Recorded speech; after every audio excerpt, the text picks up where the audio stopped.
Within the procurement knowledge area, there's two processes: plan purchases and acquisitions, and plan contracting. In this section, we'll review the first process. However, both of them will be covered in this chapter. But before we proceed, I'd like to give you a little hint from the PMP exam. Many questions relating to the procurement process are similar to those in the risk management process. You must memorize the steps of procurement management and what happens during each step as it's outlined in the PMBOK. Read procurement questions very carefully. And here's a hint for you. Unless it specifically states otherwise, the questions on procurement are from the buyer's perspective. Okay, moving on. In order to develop the plan for procuring resources, the needs must be identified. The decision to use internal or external resources for a project is a common one.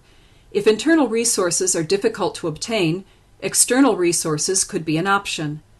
Also, if the project is on a very tight schedule, adding additional resources might help with meeting the time frame.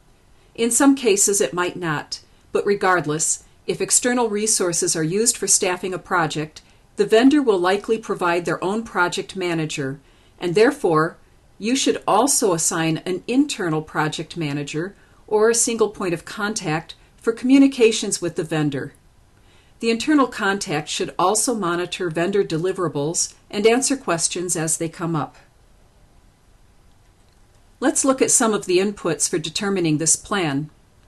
The information that's needed includes enterprise environmental factors, organizational process assets, the project scope statement, the work breakdown structure, the work breakdown structure dictionary, and the project management plan. Focus within the project management plan should be on the risk register, the risk-related contractual agreements, resource requirements, the project schedule, activity cost estimates, and the cost baseline. In the next section, we'll examine this information in more detail.